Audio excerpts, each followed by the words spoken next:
Okay. All righty. Well, welcome. Hopefully more people will be coming on. And I just want to welcome you to this talk about the mind diet. Jenna, just a second here, is a registered dietitian at Nebraska Medicine in the Neurological Sciences Department. She sees people with a lot of neurological conditions, including Parkinson's, ALS, multiple sclerosis, dementia, and epilepsy, and works with them to improve their nutritional status. Also spends time teaching nutrition students as they're completing their program. And my office used to be close to Jenna's, so I hear her on the phone a lot of times talking to her patients.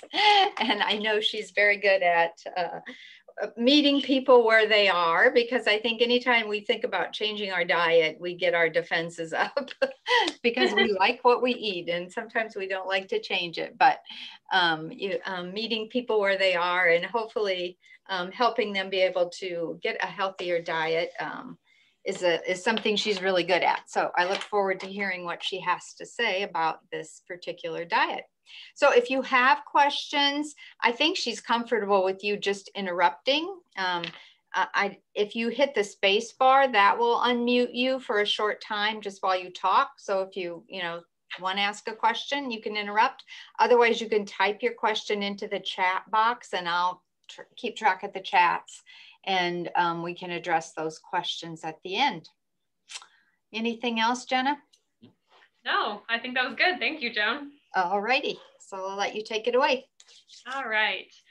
So so the mind diet, this is just one type of eating pattern that has been shown to have quite a few benefits the more that they've been researching it, especially in the area of like memory and dementia and Alzheimer's disease. But as I'll show you here in a little bit, there's some other benefits that have been coming out when they've been looking at this further in groups of people that are following it. So first of all, let me make sure. Okay, here we go. So really, we'll refer to this as the mind diet. There's a whole bunch of lingo that goes into what this means, but actually how they developed this diet pattern was looking at combining two types of diets, one being the Mediterranean diet and the other being the DASH diet. So those two are things you guys might have heard of. They're in the news quite a bit, or in some news articles. So they blended these two diets together and formed what we call the MIND diet. So what it actually stands for is the Mediterranean DASH intervention for neurodegenerative delay. So it's very wordy, but essentially it's going to be an approach to healthy eating. So some of these benefits, like I was saying, it can lower the risk of dementia and Alzheimer's disease. So some research studies have shown up to like slowing brain aging by up to 7.5 years, which is pretty significant when they're only looking at the way people are eating, that just by eating, following some of these healthier eating concepts, have delayed the onset of any memory issues or slowed down our brain aging. Now, more recently, they've also seen links to it reducing inflammation in the body, improving heart health, improving blood sugar levels, and helping people lose weight, as well as people living longer who follow some of these concepts. So really, it's kind of a full body benefit with following a diet pattern like this. So I kind of broke this into two different sections.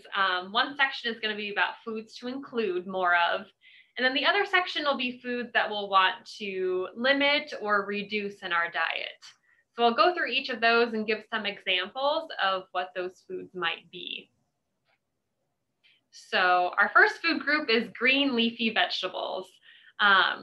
This is actually probably one of my favorites. I wish I had a fresh salad every day. One of my favorite things is when you go to a restaurant and they have all the lettuce greens ready for you for a salad. Like, I wish my fridge looked like that, where I had salads all the time with all the mixes of greens.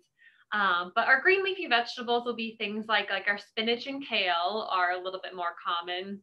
Mustard greens or arugula. If you think about in the grocery store, like some of the bagged lettuces that have like the spring mixes with those dark green or even purple leaves, these are the green leafy vegetables we'd be talking about here. So we want to include at least 1 serving a day is what's recommended. So this is about a cup raw or half a cup cooked. So a salad is a very obvious choice to include these leafy greens. You can also throw them in sandwiches or wraps. I like to put spinach in, like if I'm making omelets or scrambled eggs, I'll throw spinach in there. Or if I'm making like pasta dishes, like lasagna or spaghetti, I'll also put spinach in that as well. So it doesn't have to be just a salad. You can put some of these leafy greens in other meal or snack items too. So our green leafy vegetables are high in folate, vitamin E, vitamin K, and then things called carotenoids and flavonoids. Basically, these are types of nutrients that are linked to our vitamins and minerals, but they are being shown to be more brain protective as they continue to research them. So it's just like another subgroup of healthy nutrients within our vitamins and minerals. So our next group is just other vegetables.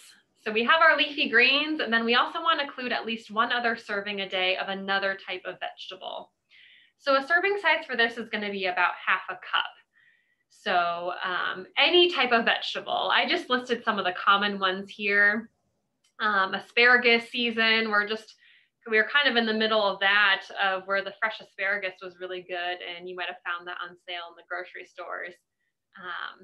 Broccoli, cauliflower, carrots, bell peppers, even onions fall into that group of vegetables. So including at least another serving of these a day. Vegetables there's a whole bunch of benefits with vegetables, but one of the things with vegetables is they are a good fiber source. And that is one thing a lot of us Americans don't get enough of is fiber. So fiber helps keep us full longer. And it also helps play a key role in our digestive system and keeping our bowels regular. So extra fiber is usually beneficial for most people. And then a lot of our vegetables are actually higher in vitamin A and vitamin C too, which can play in an antioxidant type effect. So, okay, we got our leafy greens and vegetables. And then our next type of food group is nuts. So it's recommended to have about 5 servings a week, where a serving size is going to be 1 ounce of nuts. So I listed out roughly what that equals. You can snack on these plain, like if you grabbed a handful of nuts, that would be a serving for you, where you could do that, aiming for nearly 5 days a week. You can add nuts into like oatmeal or into cereals. You can sprinkle some almonds or walnuts into that. Technically, peanut butter would fall into this category too. So if you're someone who likes maybe celery with peanut butter or apple slices with peanut butter or, a peanut butter toast, there you get one of your nut servings. So nuts are high. One of the nutrients that's unique to nuts is they're one of the higher foods in magnesium, which also has some brain benefits. And then they are also high in omega fatty acids. If you guys have heard of omega-3 fatty acids before, that's one of our healthiest fat sources out there. And nuts are one of those good sources. That's why it's recommended like at least 5 times a week. So nearly every day, trying to have a serving of nuts. I was going to ask, pistachios aren't on there. Oh, okay. But are they good too? Yes, pistachios would fall into that category. Okay. I couldn't tell you. Usually it amounts to about a small handful. So I know I put some numbers there, but if you think about like the amount you poured into the palm of your hand, if you kind of cupped it, that's about 1 ounce of nuts. Costco has a really good, you can buy a bag. It's called Heart Healthy Nuts, and it has all of those things. Plus, it doesn't have any peanuts, but it has pistachios instead. It's really good. Yes. I love nuts because like at my desk, I'll keep, I'll put little like Tupperware containers, like the little mini ones, I'll fill with about an ounce of nuts and just keep some at my desk, because if I need a quick snack or something to tide me over, nuts are easy. They don't have to be kept in the fridge, and they're filling and they're healthy. So, okay. Then moving on to berries, one of my other favorite food groups, mainly because of the colors of berries. I love like seeing a fruit bowl of berries together, or like yogurt, a yogurt parfait that has all these berries in it. It's so colorful and fresh.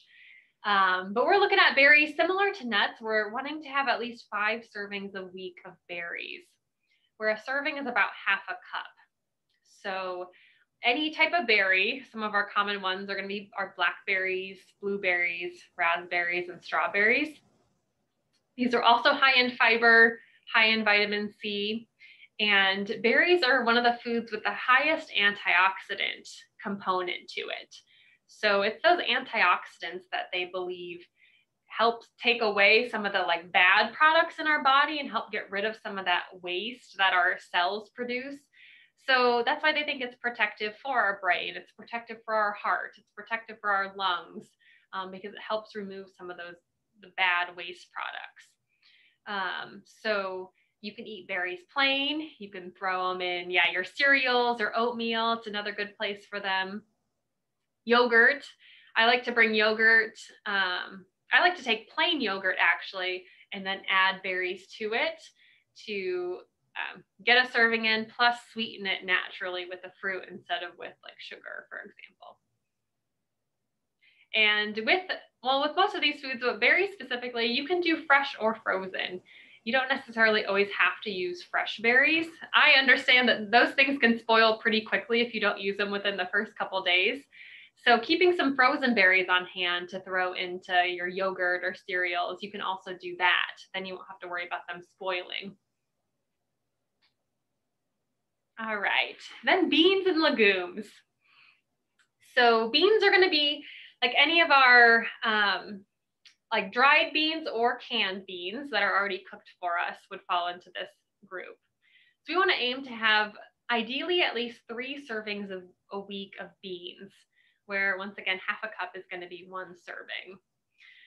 One of my favorite beans is black beans. I probably have, this is what I keep on hand the most probably. I like to include black beans when we're doing like Mexican type meals. So if we do like tacos or nachos or burritos or burrito bowls, we'll do that too. But I'll make sure we have black beans or then pinto beans to put with that to get a serving.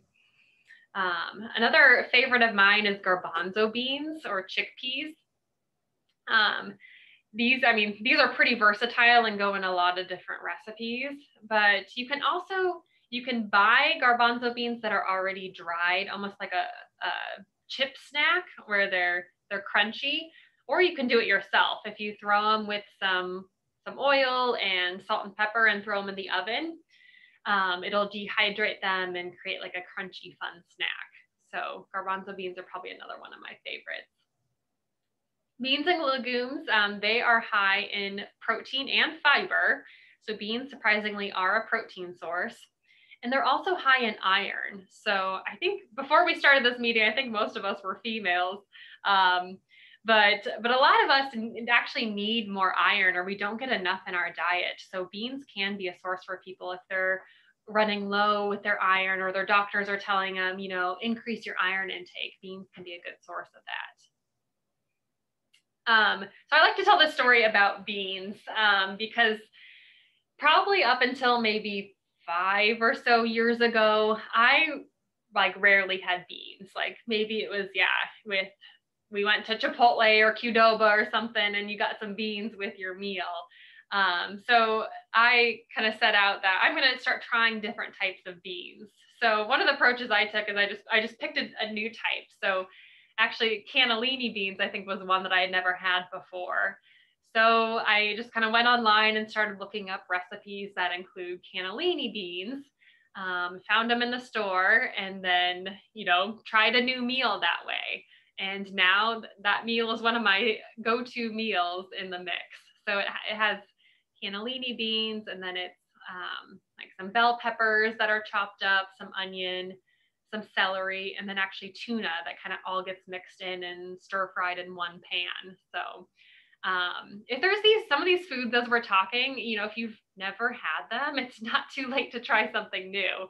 Just like pick one or two things maybe from today to explore. Look for a new recipe, you know, and find it in the grocery store.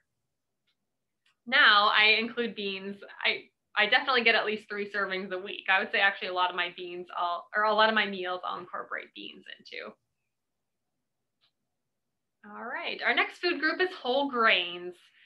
So we're looking for around 3 servings a day. So to achieve 3 servings a day, we really need to make an effort to make sure we're getting whole grain products. So our breads and cereals are some of our common starchy grain products. Looking for whole grain bread or 100% whole wheat bread will get you one of those servings. Using brown rice or wild rice would be a whole grain. Oats are a whole grain. You can even get whole grain pasta or whole grain tortillas, whole grain hamburger buns. A lot of these things are out there now as options. And then another favorite one of mine is quinoa. If you guys have had that before, it's like a little small grain. It cooks similar to rice, but it's kind of a circular little grain. And but it can be used in replacement of rice. But that's kind of a fun one to try too if you haven't had that before. A serving of whole grains is going to be about half a cup or 1 slice of bread. So if you happen to have a sandwich for lunch that has 2 slices of bread, that would be 2 of your 3 servings. And then maybe later in the day you had a meal that had some brown rice in it. Or maybe you had oatmeal in the morning for breakfast. Then you're getting at least 3 servings a day. Whole grains are also good fiber sources. They're also higher in iron, and they contain B vitamins, selenium, potassium, and magnesium. So quite a robust amount of nutrients that they're high in. You'll see here too, I guess I kind of skipped over a few of these. There's some ancient grains, we kind of call them, like barley, bulgur, farro, buckwheat, some of those kinds of things. Those are also kind of fun to explore if you're looking for something new, is try a new whole grain in a recipe. All right, fish. So with fish, we want to try and have at least a serving a week. Now, I'll admit it's hard in the Midwest and especially in Nebraska to have fish. You know, we really don't have good access to truly fresh fish like we would if we lived on the East or West Coast. But making some effort to have fish can provide you with quite a few health benefits. So not only just in this mind diet approach, but specifically looking at people's fish intakes. There's a lot of research studies showing benefits from heart health, cancer prevention, brain health in reducing some of those possible conditions that would occur. And that's because fish is another high source of those omega-3 fatty acids. So just like the nuts, fish also contain the omega-3 fatty acids. Fish are also high in protein and iron and do contain some vitamin D. A serving of fish is going to be about 3 to 5 ounces, and some of the common ones you might have or find in the store is going to be salmon and tilapia, or you might see that on a restaurant menu. Cod and halibut, and canned tuna. Even that counts for one of your fish servings.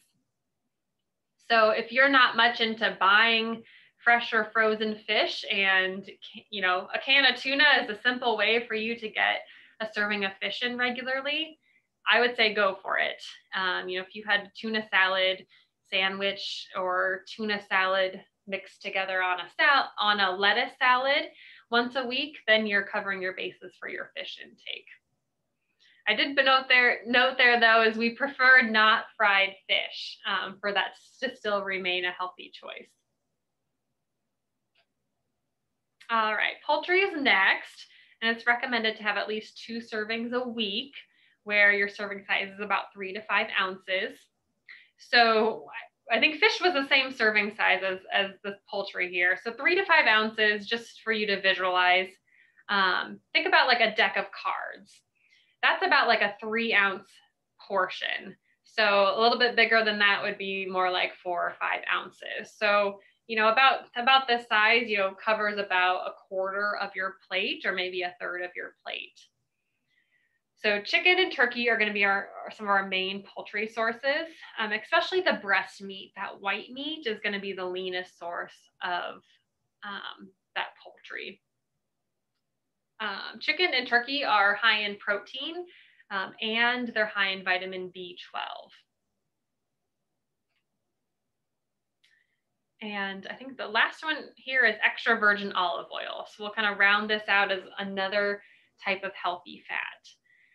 Olive oil, we would ideally want people to have around 2 tablespoons a day of extra virgin olive oil. These are high in those omega-3 fatty acids and also high in vitamin E, which plays as an antioxidant.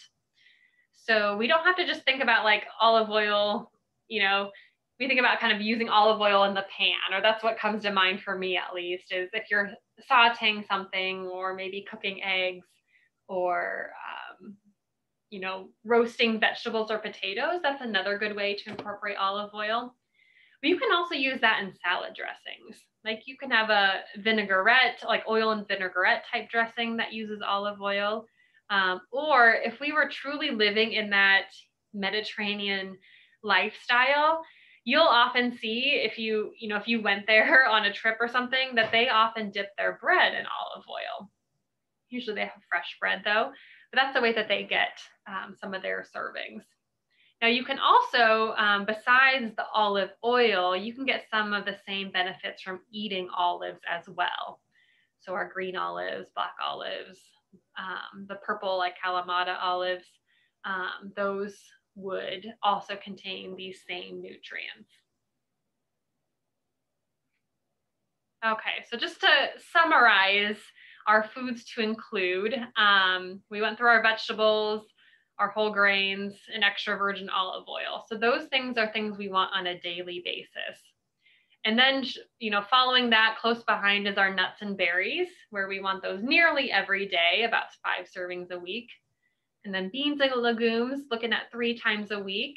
And then fish and poultry, 1 to 2 servings a week of each of those to have, at minimum of these foods. All right, now we'll turn a little bit and talk about some of these foods to limit. So this doesn't mean that these are foods you can never have. These are just foods we want to make sure we're, being careful how much we eat and how often we eat. So when it comes to nutrition, there's no food that we really can't have. All of it can be included. We just need to think about how big is our serving size and how often are we going to eat that food. If it's once a week or maybe once a month as a special treat, there's no harm in doing that. But if some of these foods you're having every single day or 2 or 3 times a day, then we may want to look at reducing how often you have it. The only time I tell people not to eat something is if they have an allergy to it. So otherwise everything can be included in moderation. Okay, so one of our first foods is red meat or processed meats. So red meat, we typically think of like beef or pork. Those would fall into that category. But then some of our processed meats, so like hot dogs or brats, sausages, bacon, salami, pepperoni, those types of things. Ideally, we'd look at wanting to limit that to 3 servings a week or less. So maximum of 3 servings. I would say this is probably an area in Nebraska that we actually kind of have a challenge with, because growing up, in farming communities and being in that kind of a beef state, a lot of our protein sources do come from beef. So this is something where we want to steer you more towards that poultry and fish as some of your main protein sources. Plus, if you incorporate those beans, that gives you some protein, and trying to cut back on the amount of red meat or especially processed meat that we include. Okay, the next one is regular butter or stick margarine. So ideally having less than 1 pat a day, which amounts to about a teaspoon. So it's okay to have a little bit of butter or margarine, but just to keep it to a small, like a teaspoon amount. And really with like the butter and stick margarines, these are going to be higher in some of our saturated fats, which are our less healthy fats. Like having higher intakes of those can lead to high cholesterol and some other chronic health conditions. Okay, and then regular cheese. This one always bums me out because I am a person that does like cheese. But it is recommended to have no more than 2 ounces a week, with 1 ounce being about a slice of cheese or a cheese stick or a 1/4 cup of shredded cheese. So if this is something you have all the time, like let's say you have sandwiches often and you include cheese, with your sandwich. Look at adding some extra vegetables instead. Like if you can put tomato or lettuce or onions, cucumbers, those kinds of things to flavor it up, to sub out for the cheese. So most of our cheeses, I just listed some common ones like cheddar and mozzarella, Colby or Colby Jack, and Swiss cheese. These would all fall into that category. So like our butter and our margarine, regular cheese is also higher in those saturated fats, the less healthy fats. Okay, and then pastries and sweets. So this is one of those foods, we don't have to eliminate them completely, actually, and their guidelines recommend no more than 4 treats a week. So you can kind of think about like every other day is as a rough frequency.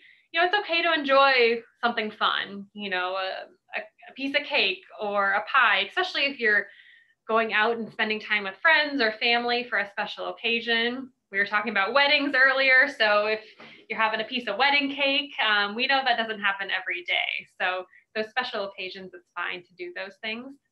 But probably the ones I hear more from people are things like cookies or ice cream or candy. We seem to keep on hand maybe more than some of these other things.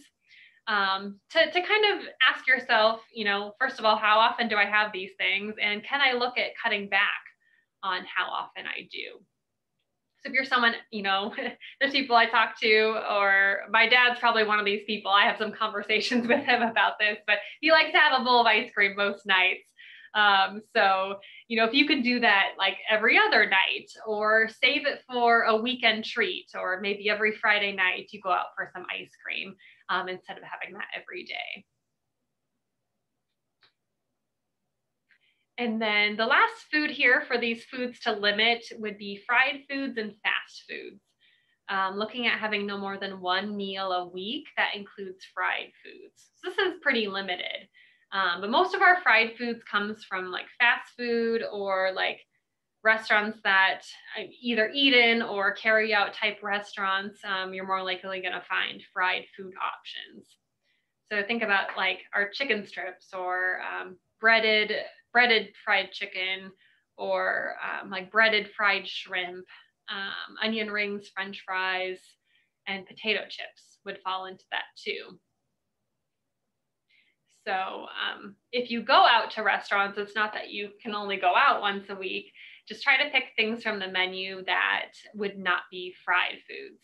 So if you can pick like your main entree, and then instead of French fries, if you have an option for a salad or a fruit, or steamed vegetables of some sort, where if you can select those things instead, you have a much healthier plate. So just in summary, the things to try and reduce or limit would be our butters, our red meats and processed meats, the cheeses, our sweets and desserts, and then fried foods. Okay, so we've talked about a lot of information so far.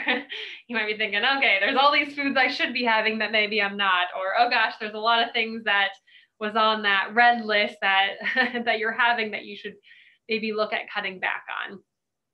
No matter how many ideas you might have after today or that you'd want to share with someone, I usually tell people just pick one thing to change at a time. Don't worry about the other 10 things that you might have thought of. I mean, you can make notes about that, but pick one thing to focus on, because to actually truly make a lasting change, we need to narrow our focus down to just 1 or 2 things at a time. you're more likely to be successful that way, and it's easier to stay on track.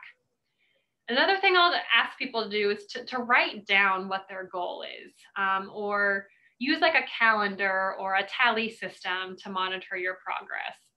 So just like I always think about like people who are exercising, they'll keep like a calendar and X off the days they exercise or X off the days they walk. Well, we can do the same thing with nutrition too. We might, check off or tally, like maybe your goal is to have nuts more regularly. So you can kind of check off the days you have nuts and look back and like, oh, I had those, 5 days this week, or, oh, I had those 6 days this week. I'm doing pretty good. Also, finding an accountability partner can be helpful. It can be a friend or a family member, or like a group like this. Like if you guys are getting together to visit about other topics,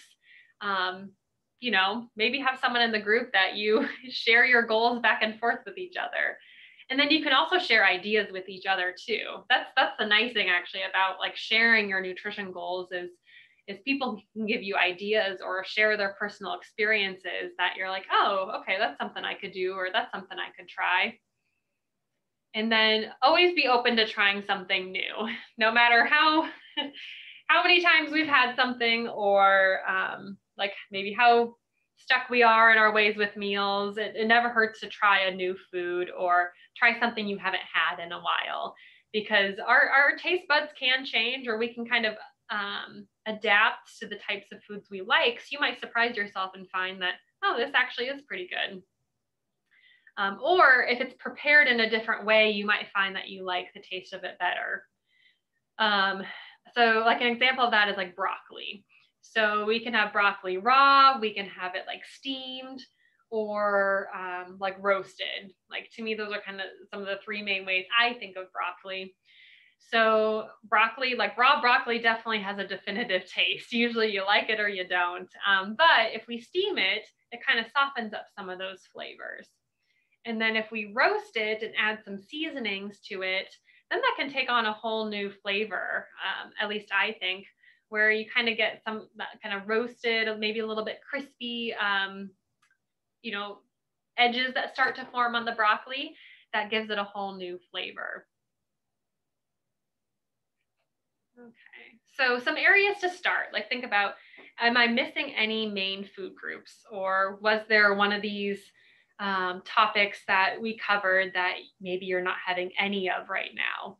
And then think about, can I make healthier choices in that food group? Or like think about your snacks. What do I pick for snacks? Or what do I keep on hand for snacks? We didn't touch much on hydration, but with beverages, like how much water do I drink? Do I need to drink more? Maybe that's an area of focus. Or can you reduce the intake of your sugary beverages to improve the types of fluids that you're drinking? Or eating out. How often do you eat out? Or can you, next time you go to a restaurant, can you make the decision to have a healthier side item instead of French fries? So those are just kind of some ideas to get started. And then I want to go back to our mind diet here again with a few more details.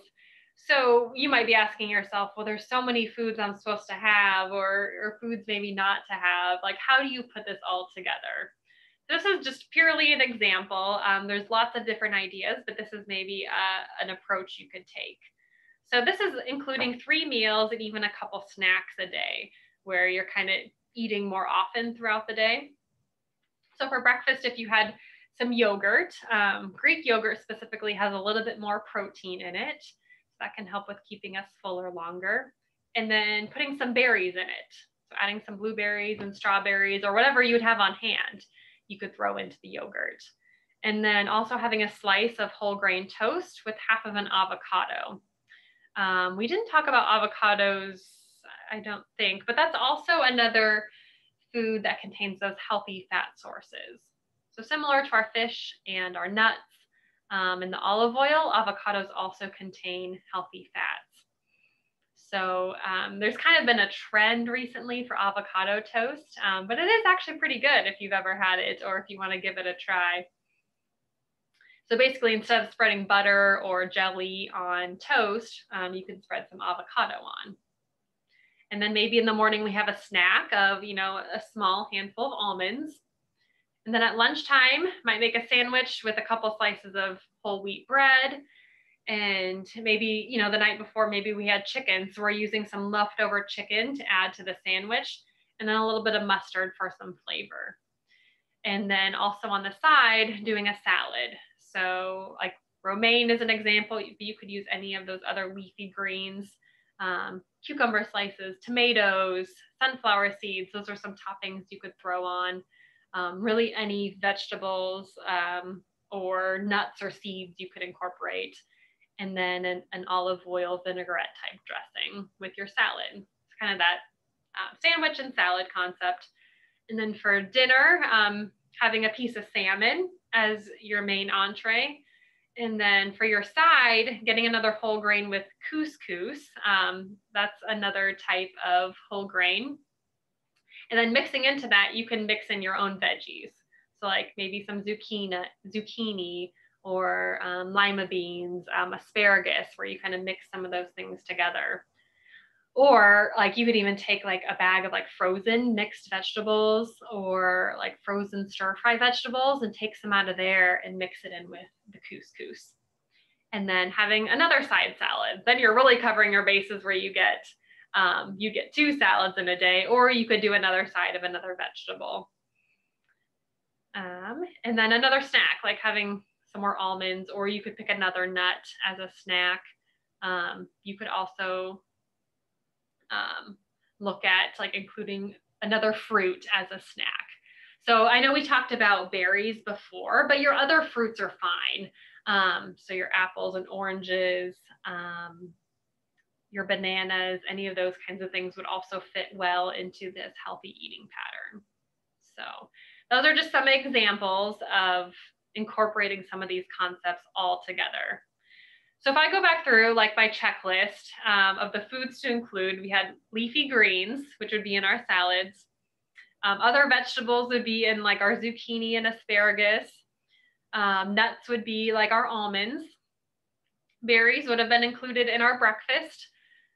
And then our beans and legumes, like the lima beans, would cover our bases there.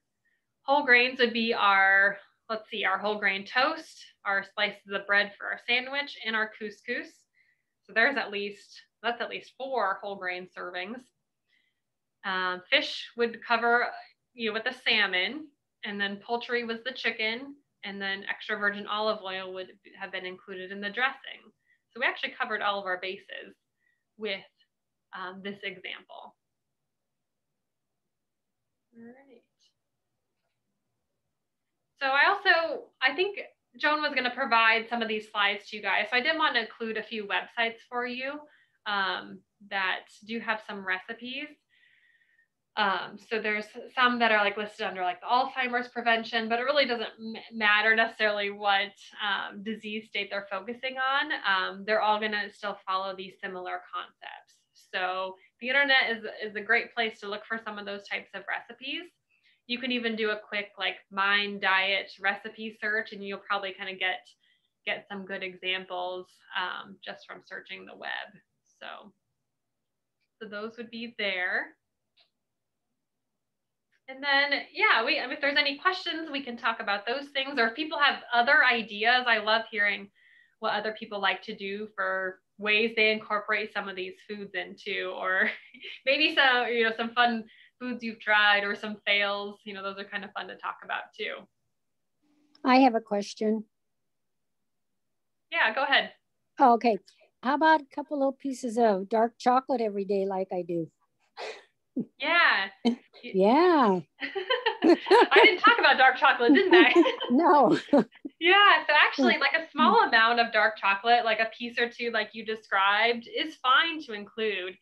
So actually, dark chocolate compared to a regular milk chocolate does contain antioxidants. So there is a little benefit there. Okay. And when you talk about small pieces, if they're pre-portioned, that's a good way to keep your serving size in check. Oh, absolutely. Okay. Thank you. Mm-hmm. my thought was, I showed this to my husband and Oh, great. I'm like, and I mean, it would be a drastic change for him because he's not into vegetables at all. And he is like your dad. He wants to have ice cream every evening. I mean, is the evidence pretty strong that it was worth it to work towards this sort of a diet? So I would say yes. It is, and there is more evidence emerging, like almost on a monthly basis, showing benefits. But the thing is, when they usually do these studies, they're breaking up people into different categories. So they'll have a category of basically kind of people who are doing, maybe we call it none of this, and then people who are doing like most of these concepts. But there's always a few in between. And usually what they see, like as these people or these groups continue to include more servings, the benefits keep getting greater.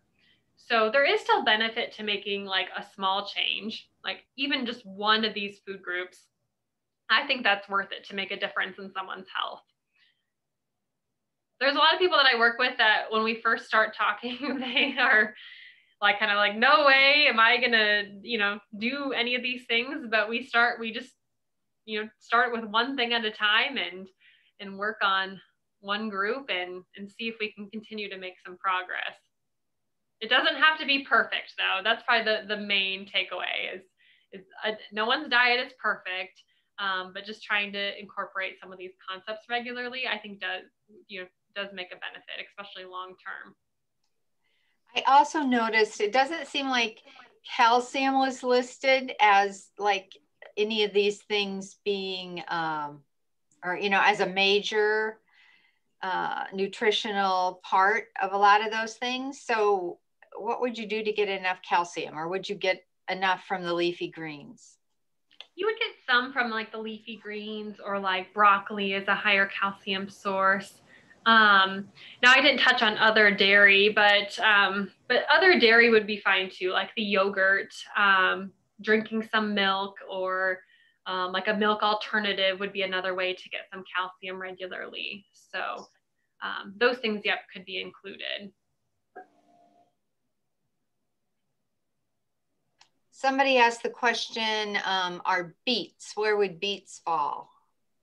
Beets, yeah, I would say beets probably fall in that like vegetable category. I mean, now some of these things are like, we could argue back and forth if they're fruits or vegetables, but kind of, yeah, I would probably throw beets into more of that vegetable category. So in that other vegetables.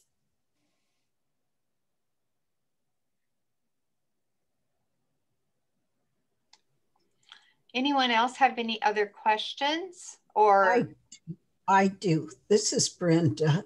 And when we were talking about vegetables, most of these were probably like to get in as many fresh as we can.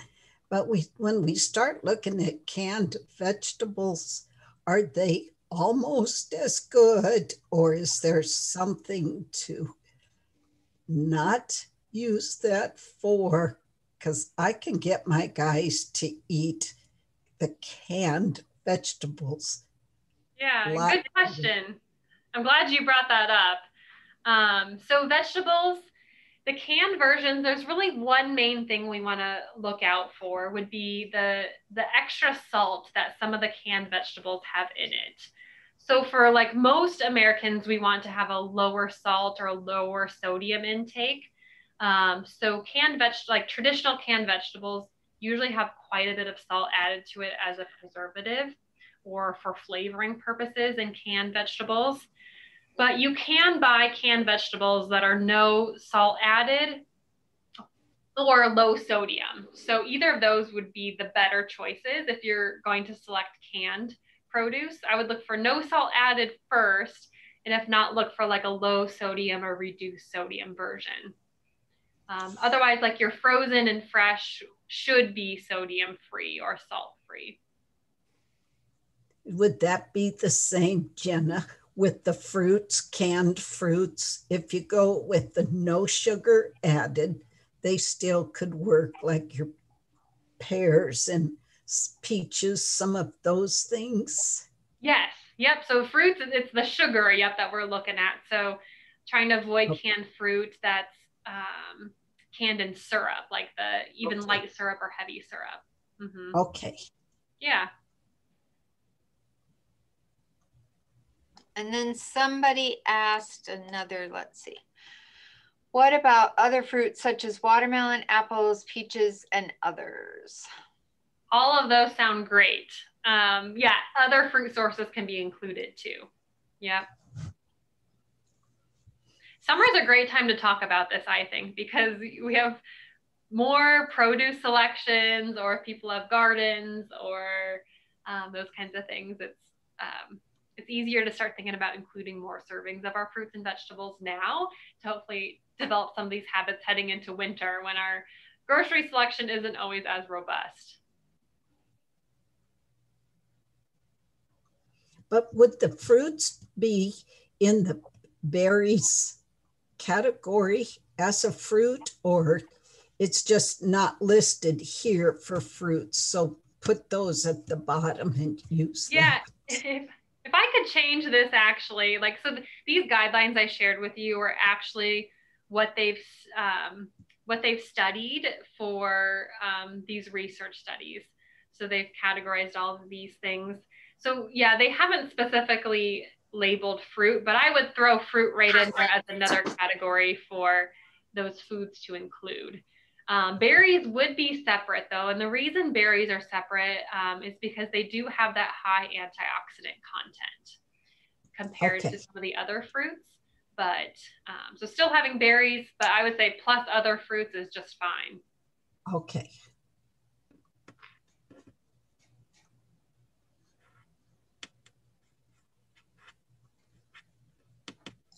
Any other questions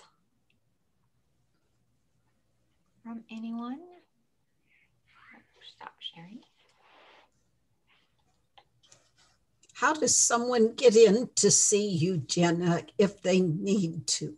Or if they feel the need, yes, to make sure their diet is working? Yeah.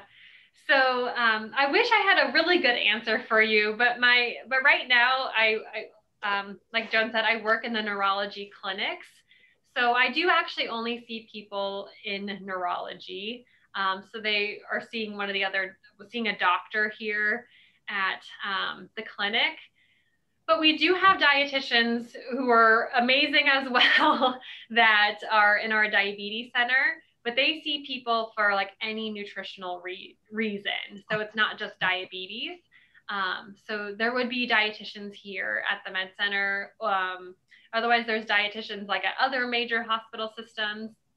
And then another good resource, like if you're looking to speak to a dietitian, is some of the grocery stores have dietitians. So like Hy-Vee, for example, does, and their dietitians are on site. So they would be another great resource if you're wanting a little bit more, or if you're in the grocery store and you're trying to like maybe get some of these things, they would also be able to help guide you on some of the better choices. Okay, thank you. One other question came across, is real, I think they must want to say, is real butter better than margarine? That's the question we probably don't have a very good answer for. So probably number one, even aside from the butter and margarine, is using oils. So not only olive oil, but any other type of oil would still be above our butters and margarines. I would say butters and margarines, they're kind of going to fall fairly equally. You may have arguments one way or the other. There's kind of mixed answers that we get from different research studies. But I would still put the oils superior to the butter and margarine. If you can, though, actually, I have another add-on to this answer. If you can find like a tub spread or butter spread that is made from oils. So some people might call that a margarine, but if you can find one that's made with olive oil or an avocado oil, then you benefit from that. So that I would say would be a little bit better than regular stick butter. Where do you put popcorn? What category? Is that a good one or a not good one? So Say, just pick one. I'm going to pick on Vicks right now. You know, something popular. yes. Well, if you got their like plain or lightly salted version, that falls right within the whole grain category. Popcorn is considered a whole grain because when you think about like the term whole grain, it's literally the whole part of the grain there. So popcorn would, when that grain bursts, you get the popcorn kernel, but it's all still there and you consume the whole grain that way. Okay, good. Thank you.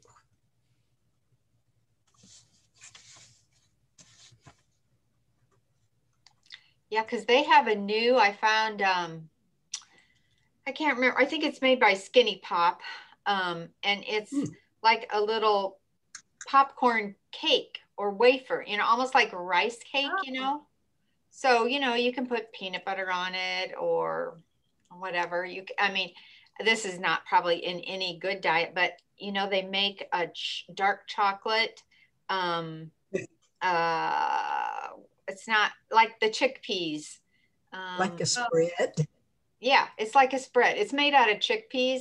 It's like a hummus. Hummus, but it's, yeah. But it's dark chocolate. So that's really good on those popcorn cakes. For a snack. There you go, Julie. So hummus is made, yeah, from chickpeas, like Joan said. So that would fall into your bean category too. It's just another form of a way to get some beans in. That version probably has a little more sugar in there then.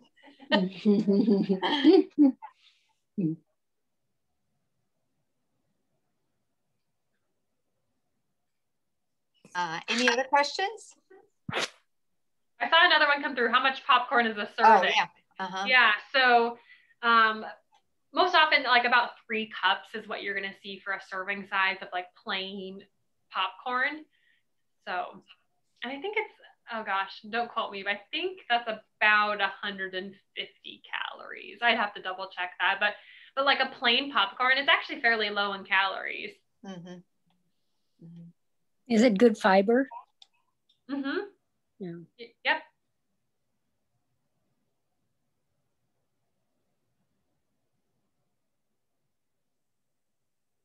Anyone else have questions? I don't see any more in the chat box. I think we got them all. Well, thank you very much. And yes, I would echo that. Thank you very much. Very organized and good presentation. And yeah, you can tell your friends we did record it, and eventually it should be on the St. Wenceslaus YouTube site. Just really great on. We're gonna have to compete to have success against them. Rocker's been great in elimination games. I don't know what that sounds like, the news or something. Okay. Coming through. I don't know. Okay. Well, hopefully we didn't miss any questions. And thank you so much, Jenna, for your time. Thank you, Jenna.